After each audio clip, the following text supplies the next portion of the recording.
Good evening. How is Hello, it? everybody. Hi, boss lady. How are you tonight? Good. How are you? We're back at it again. Here we are. Here we are. Glad you had me back. It was quick. It's wonderful to have you. Well, thank you. Well, what's our So topic you ready today? for a situation? It is my coworker told me a secret about another coworker. Should I keep it to myself? I'm acting like I don't know anything about it, but you had me on this one too. I've had to do a lot of studying on this. This is tough. So what's your questions for me tonight? Well, just pretty much general starting out, what would you do about something better? Has that happened to you before? Yes. You start with whichever. I know Well, I asked two questions at one time. No, He's always telling me about that. There's two ways to look at this. You're the person who told the coworker to begin with, because you did something and you're not proud of it. You're following the book of James in the Bible, confess your faults one to another so that you can be healed. So that's one side, right? You're the one who told, we'll call it coworker number one. Mhm. Then you have the other, which is where we are tonight. Coworker number one is telling coworker number two. And we'll just say in this case, for this tonight, I'm coworker number two. I hear this from coworker number one. I come to work in the morning. Coworker one says, "Man, you got to hear this one. Come with me. I got a juicy one for you." Oh yeah. Oh, this is good. So we go to a conference room, and coworker number one tells me again. I'm coworker number two. What they heard about person X over here. They heard something about Steve, and they're letting me know. Oh, thank goodness it's another Steve, and it wasn't me. I thought, well, I could have probably done something like that too. So what do I do with that? Yeah. I'm not answering. What do you do? Well, I think the first thing to question yourself is what's going through your mind. I mean, to begin with, this story is juicy. It's wonderful, but we're all human. So the question is, how can you use it to your advantage? I hate to say it that way, but that's what goes through a lot of people's minds. How's this going to help me? Well, I'm wanting a promotion. They're wanting a promotion. Wow, man, I need to share this with someone else and let them know. Oh, that's right. Coworker number one made me promise not to tell anybody. Why did they do that? Because they told me that they promised the person who confessed to get it off their heart that they wouldn't tell anybody. So why did coworker one tell me then? Oh, because they can't keep a promise, but they know I can. Really? Yeah. All right. Any questions before I keep going? No, you keep going. Well, I'm a horse trader. Okay. That was the way I was raised, so I'm a horse trader. What does a horse trader do with this? We trade it. All right. Coworker one didn't handle it right. They just gave me free information. They get me later. They may come back and get me later. We'll talk about that. But you gave me some information. So I may want to horse trade that. What do you mean horse trade? Well, I just told you about maybe I am competing against them about another job coming up. So what if I trade that information with the potential boss who's going to be picking among us, or between us in this case, which is two of us, in my mind, myself and that other person, the goodly person who cleansed their soul by telling the secret to coworker one. I tell the boss, hey, I got some juice here I think you'd like to hear. Oh, really? Is it good? Yeah, but I'm just going to tell you now, I need a little something back for this one, because it's really going to impact you making a selection. So you got to just promise me on the front end, what I tell you, you're going to use it in the selection process. Man, that's pretty cold, Steve. Yeah, but hey, we're horse trading here. Well, if it's that good, then I might. Then I ain't telling. I'll hold it. I have my own type of standards, right? Well, eventually we're going to kind of get to an agreement where they're going to want to know. So I let it rip.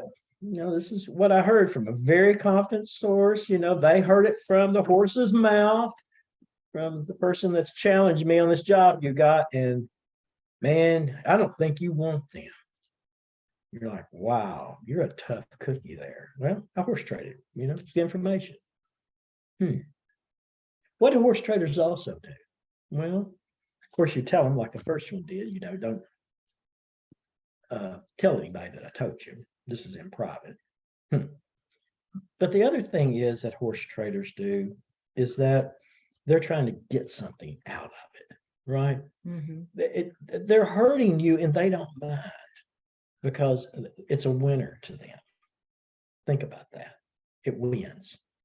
The second part, though, that could be in the horse trader's mind is that they feel like they need to tell the boss because you cleanse if you're the person who towed. So I'm going to pick on you a little bit here and say you were the one who towed.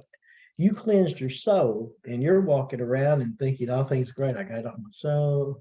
I'm just mentally happy now. This is great. The coworker one won't tell anybody it's all good.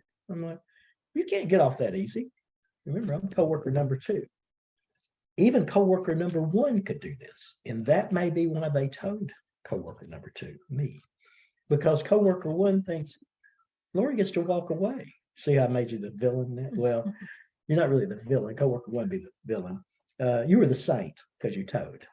But coworker 1 thinks you haven't been punished. You can't do that. You can't get off that easy. So I'm judging you. And I'm saying there's got to be an execution for this. So when it comes to me and I'm second up, I'm going to execute you also. We have our own little games that we play. Why? Because you're a good person, and I'm crap. I'm a horse trader. I don't care. I'm going to get you. Anybody who's good out there, I hear something, I'm going to let it go. All right. Wow, that's pretty bad. Horse trader, executioner. Then you got the gossiper. Oh, anything, everything. In fact, I wouldn't be surprised if coworker 2, me, that I go back and talk to the original person who cleansed their soul, you. I won't tell you that I know, but I'll just ask a few kind of clarifying questions, about things in general. Right? And you don't have an idea that I know. Okay. I'm trying to keep it really low where you don't. But I'm going to take what general information that I got from you, and I'm going to be gossiping that out to everybody as well, because I've got to make the story juicier. Now that's interesting because once the word gets out and everybody knows how bad you are, I've got some more information to add to it. So I'm the go-to person, okay, for gossip. And this is good. I'm social status number 1. Never forget I had a boss one time when we have our bi-weekly meetings, the first thing that boss would say, do you know any gossip about what's going on around here, about anyone you can share? That was a requirement that the individual wanted from their employee, was to share gossip. And I guess they did pretty good with it. We didn't get along too well because I just didn't have any gossip. And so the person, in this case, the boss, said, well, you're just not in the loop. You don't keep track of what's going on. And I said, well, I hear a lot of things, but if I don't see it and I didn't verbally hear what someone said, as far as I'm concerned, it doesn't exist. And I try to stay in my own lane, my own path. I seem to do better that way. Like I said, we didn't get along too much in the future. Anyway. Doesn't sound like that's something they should have been doing. Well, they shouldn't, but it helps to get ahead in life. Yeah. If you know things that others don't, and you know how to cut them when you need to. As a boss once told me, you don't worry about people who are below you. You worry about those who are at the same level and above you. And you definitely want to try to get to those one above you, because if you knock their legs out, then you have a chance to take the position after you, of course, tear up the one who's beside you. Yeah. So I guess we've answered that scenario from 2 perspectives. Well, I guess we didn't answer it from the person who towed to begin with, cleansing their soul. I'm picking on you that you were the person who towed. You knew what you did in your mind was really wrong because you're a good person and it really bothered you. And you told someone who you thought was trustworthy, but the answer is they weren't. And I would suggest to you that you did not test them as being a trusted friend. It was someone who you known a while, you thought they were a good person, whatever. But to really say, would you write them a check for $200,000 and hand it to them and tell them if I ever need it in the future? And by the way, most of us don't have that kind of money anyway, but less in a retirement plan. And if I ever needed in the future, you would give it back to me. Would you really do that? And the answer is, for most of us, I don't know very many people who've got one hand. I think I got one finger that I could, my first finger. I know one person that I could do that to. Most I wouldn't. There's no way. the temptation would be too great. So the answer is they're not a trusted friend to begin with, but they thought they were the right person. And this happens in congregations, in a church all the time. You're supposed to confess to one another, but you pick the wrong person there. Maybe it should have been an elder or a deacon who you spoke with, who you knew could be very trustworthy, and not another member of the congregation, because they weren't there yet. And it happens. So be very careful when you're trying to cleanse your soul. But also, when someone tells you a juicy, think about it on the other side of the coin. How many times have you told something about yourself, or someone saw something that you did, instead of coming to you and just keeping it between the two of you, they turned around and made it in the public general, and it really was upsetting. Yeah. And normally, if someone does that, or if someone does it to someone else, most likely they're going to do it to you too. Oh. And we got to think about that. Yeah, You don't think, some people don't think, oh, well, they said that, but they wouldn't do that to me. But if they're doing it, most likely. They have to. Yeah. One of three: horse trader, executioner, or gossiper. Of course, you can pretty much know who the gossiper is, but the other two, They stand up pretty good. isn't it amazing? Sometimes it can be a family member who's going to be the executioner. Yeah, it could be the least expected, and that's what really hits you. Yes. Yeah. So if you thought you were torn up to begin with, now you're more torn up, because it takes time. Some people actually leave counties because of that. Something happened, and they got to get out of there. Maybe they run to the big city like I did. I don't know. Not that I needed to, but anyway, it makes you wonder, because your reputation goes very quickly. And it wasn't really anything, if you didn't tell anyone, it wasn't really anything that was really that bad. But because you felt it was bad, the executioner turned around and put more juice into it, so to speak. Right. It's like telling the secret that they tell somebody something, they tell the next person, they tell the next person. And by the time it gets to the monkey number game. 5 or 6, it's like, Yes. what the story doesn't even correlate with what you said. It gets so blown out. Yeah, it's sad. And Proverbs says you shouldn't tell. That you're going to upset some people in the process. And, on the website here, we talk about the Bible. We use Proverbs a lot. And of course, King Solomon said, well, seek wisdom, God's wisdom. But while you're at it, get some knowledge, get understanding. So here's a little understanding tonight, because I know we kind of all face with this. And I have struggled with it, folks, when the book of James says to confess. And I'll be honest, I have confessed some things to some other Christians that in the long run, man, I wish I hadn't. I'm sorry to say it that way, but they're God's people, but they make mistakes too. Yeah. And I finally came to the conclusion, for me, and I'm not trying to change anybody's thoughts, but if it's between me and God, myself and God, I just take it to God. And I leave it there. Of course, you probably know I don't talk to enough people anyway. Well, they talk with me, but I mean, as far as being close friends, sharing everything, that's a tough haul, because I look for trusted friends, and that's going to take a while, a long while. It's not going to happen, within a week or 2 weeks. Somebody new walk in, and a month later we're best friends. It's just not going to happen that way. And I'm tough. I'm sorry. I'm hard. Well, you got to be careful, and especially you get burnt along the way. And I was thinking the same thing. The ultimate trust is telling God your problems. It is. Yeah. He's He's always there, and he listens, and he's not going to tell anybody. And we've got scenarios coming up. We had one here a while back talking about they heard something about their partner who they married, their spouse, of course, in this case, it's typically the husband, did something wrong, but it was 30 years ago, and they've been married now, for over 20. It's like, really, you're going to question that now to say that your relationship should be over because of what they did 30 years ago? I won't get into that tonight, but I'm just saying it's sitting there. But we also use old quotes on the website. So you could say, well, y'all do that Stoic quote stuff. Yeah, but we use grandparents and everybody else too. And I can tell you now, my granddad told me, be careful what you tell to who you tell, even if it's about you, because it is going to come back to haunt you. People can't help themselves. So there you go. That was simple enough. But going back in old Stoic literature, Epictetus dealt with this as well. He said, of course, that was back in the apparently the Roman times when he lived. He said, you'd be sitting there and someone would come up and sit beside you and they would tell you a secret. So this problem of secret telling, folks, it just didn't happen this year. It didn't happen this century. It's been going on since man's been around, apparently. Well, maybe not with Adam and Eve, but pretty close after that.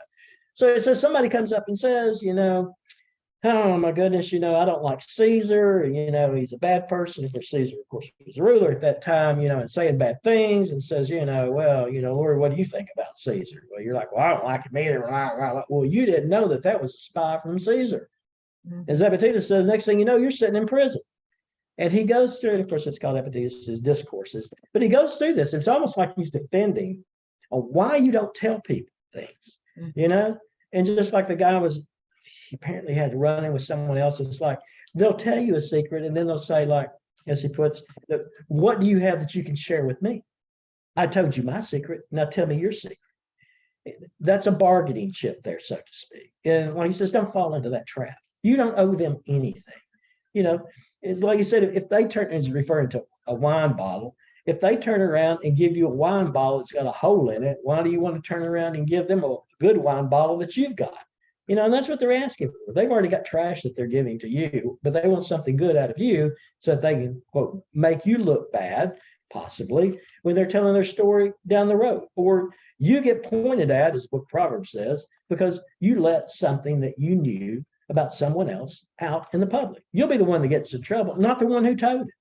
It's like, well, I had to tell because X, they promised me not to, but I had to tell, number one, because I had to cleanse my soul. Well, everybody's cleansing their souls through here. The answer is when they tell you, just turn your brain off, just shut it off, just don't be a part of it. Yeah. But I just wanted to bring to light, it's been going on a long time. It really has. Yeah, and you shouldn't feel pressured into telling people things. Nope. It's your life, If you want to keep it, then keep it. Don't need to be getting pressured. Nope. Would you like me to tell you the greatest secret that I could find in the Bible? Well, I shouldn't call it a secret, but it's the one that entertained me a lot. I want to be the gossip here. Will you let me do that, or is that bad? No. Okay. Well, the Bible is there for us to learn from, but I'm gossiping here. But it is in the scriptures, so you might want to go read it. It's in the book of Judges. There's a story. Love stories are always the greatest. Yes, I mean, we can get feelings and so on going on. But there was a judge, and of course, there were different judges over the Israelites through their time. And this one particular judge, his purpose was to battle the Philistines. But the key to it, he wasn't like King David, where he had to have an army to do it. This guy could do it. He was a guy. He could do it himself. How could he take on the Philistines? Because, we have people in the Bible who were the longest to ever live, Methuselah. And we have some that are the strongest that God ever made. Samson. Samson, the man of muscle. Oh, us guys love this stuff. I mean, come on, we're right there. Man must have been on steroids or something. The answer is first gossip. Yes, he was. He was on God's steroids. And it happened from the time he was born. His mother was told he's going to be strong. Okay. She asked for something and he got it. He's going to be strong. And he was going to fight the Philistines on behalf of the Israelites. Oh, Samson was something. He was marvelous. There's a story where he went into the city one night, and I'm not going to tell you why he was there. Y'all can look it up in the literature and read about it, but the judge. But the city was going to try to come while he was laying down asleep and kill him. Well, it ticked him off. It upset him. So he goes out, takes the gates of the city, posting everything, and just rips them off, carries them up to the top of the hill, and lays them there. Well, you know what that means is that any dog, cat, ferocious animal, or other army could come in and take these people. Don't mess with Samson. Just don't. Oh, but Samson, like most men, he liked bless his heart. Young man just couldn't help himself. And so that was one reason he was at that particular city that night. But he had one where the scripture talks about that got him. Now, I don't know if she was that beautiful. I'm sure she was. Or she knew how to talk to him. I can't answer that. But Samson spent a little too much time. Her name was Delilah, and we've all heard the story, Samson and Delilah. It was a love story that got him killed in the end. So, but he had a secret. So should I continue, or we just want to let everybody go read about it? Well, let's continue. Okay, you're the boss. Samson's love story began that he met this young lady who happened to be a Philistine. Now, talk about, living with the enemy, so to speak. That's like, Having dinner's one thing, but we're talking about he's with the enemy. Okay. and he knew this. Oh, he knew she was a Philistine. He's there in the Philistine camp, Goodness. Yeah, it was something. Anyway, she was bribed by the officials to find out how they could turn around and capture Samson. All right. Because Samson was a mess. I mean, that's what his job was to do, was to hurt Philistines, and he did a really good job of it. He even turned around and tied some foxes' tails together one time and set fire to them. And he went through the land, so to speak, burn up all the crops and everything. Oh, you have to read that one in the Bible. That was a good one too. Yeah. And he was a menace to them, but he loved Delilah. Well, so he said. I don't know what she did to get to that man's mind, but she did. And so she asked him, what is it that gives you your strength? Well, of course, it's from God. Yes, but how can you lose your strength? Well, she's pretty smart. Well, first time he told her, he said, well, go take, bow and arrow, put the string off of bows and the new one, and turn around and wrap me in those, and I can't get loose. So she did so when he fell asleep. He liked to have naps with her, I guess, or around her, whatever. The last one we'll talk about, he'd laid his head in her lap and fell asleep. So anyway, she had him bound up. And then she hollers, Samson, the Philistines are here to get you. And of course, he jumps up, breaks him off of them. Who knows what he did to them? They probably got thrown every which way out the windows, and who knows? Well, you would have thunk, as my dad would say, you'd have thunk, he'd got that figured out. She wasn't there for him, okay? Oh, but she couldn't help herself, and he couldn't help himself because he stayed with her. So here we go again. You don't love me. Oh, how many times have we probably each heard that from the other party, but whatever, in dating, you don't love me. If you love me, you would do this. If you love me, you would buy me this. If you love me, you would go do this. Well, she did it again. If you love me, you would tell me. Tell me where your secret is. So he turns around and says, okay, get new ropes, tie me up in new ropes, and that'll do it. I'll get the story going here. I need to speed up, I know. Anyway, they did so. And you know how this turned out. Samson, the Philistines are here upon you. Well, he jumps up, here we go. They're out the window again, through the wall and everything else. Oh, babe. So, got to have another one. Is that okay? All right, another one. You really don't love me. Oh, boy, here we go. Okay, well, turn around and just braid my hair and put it in a loom and then turn around and put a pin in it, Well, I bet he looked really cute after that. Get my hair, put a pin in it, but he had long hair. Never been cut from the day he was born. And so she did so. Yeah, here we are. Samson, Philistines are running. Here they are. They're going out the window again. So finally, she just, you just say all these things. You tell me you love me. You don't mean it. Blah, blah. And I guess, the left brain and the right brain for him, there's just a circuit missing there. I mean, I know I'm slow. I really am, folks. When it came to love in my younger days, I know I was slow, but I don't think I could be that slow. All right. So, but on the other hand, maybe Samson didn't know. I mean, his mom had told him, God told him, that your strength is in your hair. Maybe he got to the point he just didn't believe if he lost his hair that anything would happen. Well, so he told her. He told her the truth. He said, a blade has never touched my hair. I guess he had frizzies and everything else. Oh, yeah, I heard that one this past week from my daughter. Oh, we get frizzies in our hair. Wow, got to get clipped some. Well, Samson never got his hair clipped because that's where his strength was. That was God's promise. So they shaved him bald. And this time, Samson, Philistines are upon you. Well, he jumps up. Couldn't do nothing. First thing they did, they put both of his eyes out. Oh, goodness. Then they took him and put him in jail, and he ground grain, is what he did. Well, it wasn't soon after that, and we don't know how long, but the Bible says Samson's hair grew over time. So I don't know how long it took him to grow his hair to a certain point. I don't know. But it grew over time, and they were going to have a big celebration at the big arena and bring Samson out because they were going to worship their God. I think it was Dago. Don't hold me to that. You can read about it. To worship their God because now, with the help of their God, they got Samson under control. So they're going to have fun with him now. He's going to be the entertainment. So when they brought Samson into the arena, and according to the Bible, about 3,000 people there, and I would just suggest maybe it's like a gladiator pit that everybody's sitting up on the seats up high. He asked the servant, and some people say the little boy, but whatever, who brought him in. He said, carry me over to the main post so I can lean upon them. And so the gentleman did do so.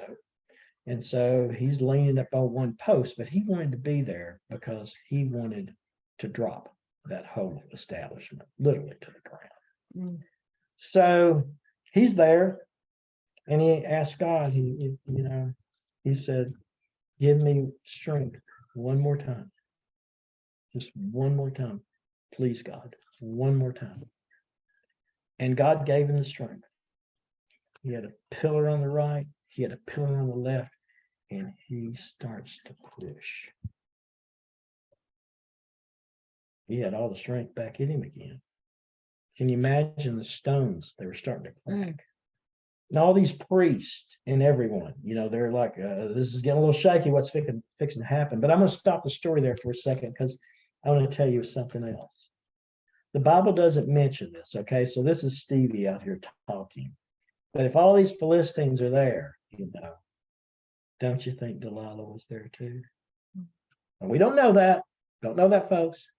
But I got a feeling she probably was.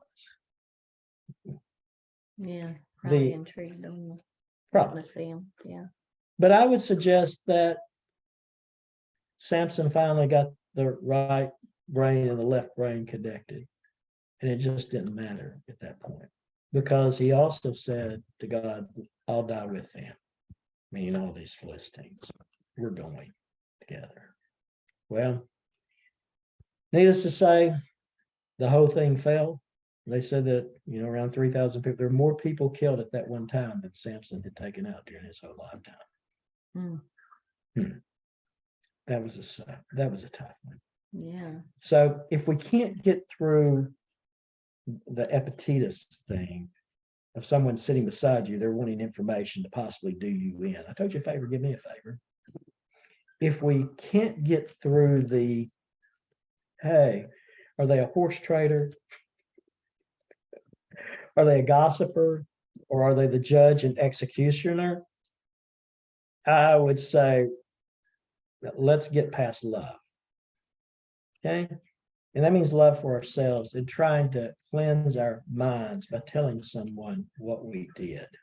I would suggest, again, going back to where we started, if it's between you and God, leave it between you and God. Take it there because it can get really nasty as the road continues to travel, if you think about it. Before long, you've got something that really is following you as a trail, and you may wind up having to leave that small town, that city or whatever, because it's gotten so bad. It's not like in the old days, though. The old as the Westerns, we just turn around, go to California, Well, maybe we'll move down south somewhere. That land hasn't been taken yet, It'll be a homesteader, whatever you want to call it. Yeah. Can't anymore. The internet, it's going to follow you. Things will follow you. When management turns around and has a record on you, it may follow you when you're trying to get the next job. And all you were doing was trying to confess what you thought may have been wrong, whether it was intentional or not. If it was non-intentional, it's still going to follow you. Yeah. So my point to be made is, number one, figure out who your trusted friend is, and you should talk with your trusted friend, and they should be a Christian. I really mean that, because true Christians can keep their mouths shut. On the other hand, anyone else, and they tell you something, they're looking at you, well, aren't you going to tell me? My response is I may be their trusted friend, but they're not mine. And so the answer is, I don't know anything. I'm boring. Nobody shares anything with me that's worthwhile. And that worthwhile means in my mind. Okay? Yeah. There's nothing anyone can tell me that's good enough for me to be horse trader, for me to be judge and executioner, or gossiper. I just stay in my own lane, and I don't share what I'm doing in my life with them either. Only a trusted friend. And that means I got to pass my test, and they're really hard. That's all I got, boss. No, that's great. That's great Share a stuff, and I secret. love this story. May kill you. I love It this may story. wind up killing you. Yeah, That's the it lesson definitely here. stresses you out, because I think we've all probably made this mistake when we were younger. We all make mistakes.